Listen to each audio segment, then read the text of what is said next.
welcome to this very special conversation. Today we are in conversation with the General Manager of Finnair for India, Sakari Romu, who has been kind enough to take out the time and join us. Sakari, thank you so much for taking out the time and joining us. It's really my pleasure. Thank you. So, very exciting times because we're talking at a time when the airline is completed 100 years and is now looking at the future 100. So, let's begin on that note. How have the last 100 been?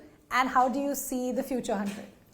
Of course, when we talk about 100 years, it is extremely long period when it comes to aviation. It was just, less than 20 years before Finnair was founded that man made the first flight ever. Yeah. It took like 36 meters or something like that.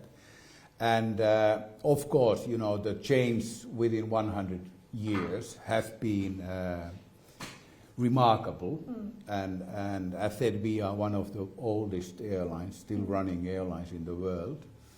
And when thinking about the future, I think the history and late history has shown us that we must be ready to all kind of changes, whatever happens in the world. Yeah. Good things and bad things. We must be able to find our own ways to survive and serve our customers.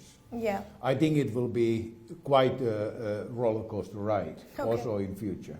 Okay, roller coaster ride. That's interesting.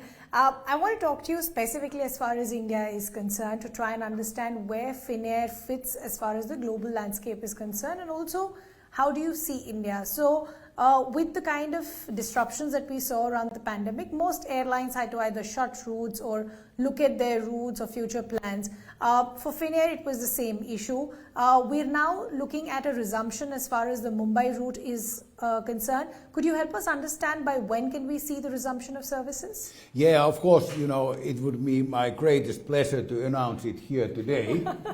But unfortunately, I can't do it. As said, we are still living under very different conditions when it comes to condition where we are building up our network and destinations and the uses of our fleet. So, yes, we have announced that we will come back in the end of March to 24. Okay.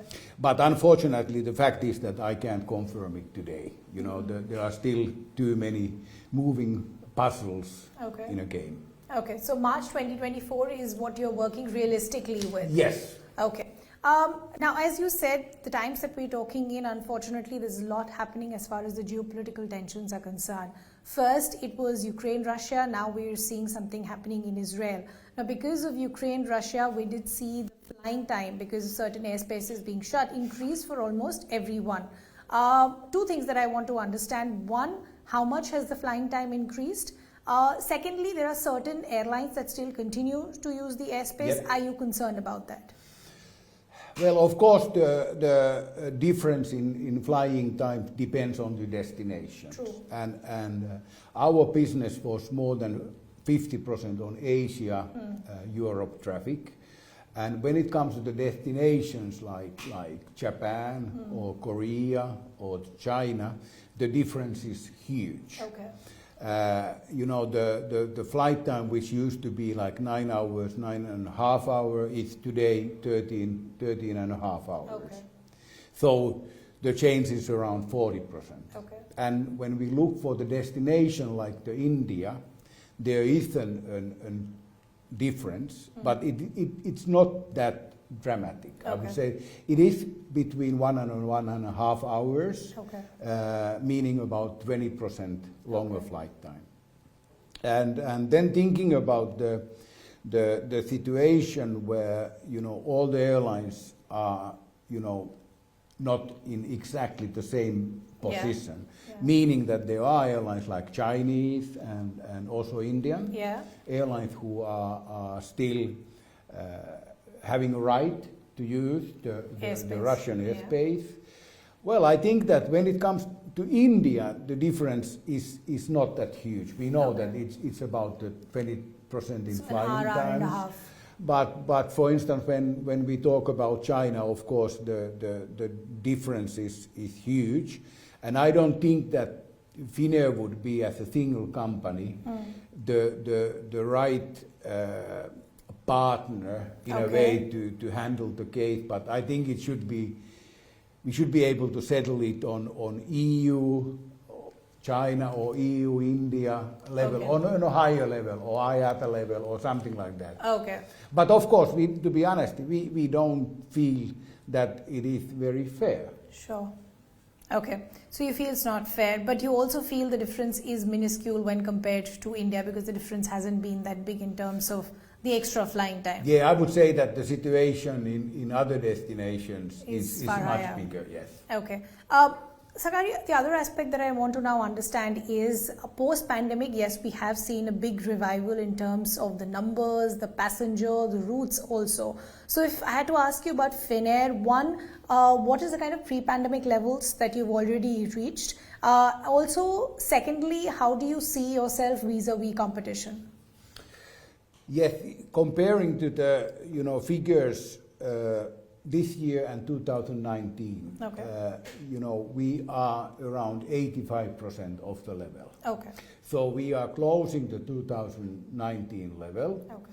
And of course, we just talked about longer flying times. So with longer flying time, that is of course, also affecting the uses of the fleet. So with the current fleet, I think it would be quite challenging to go up to 100. So 85%, I think, is already a very good level. Okay.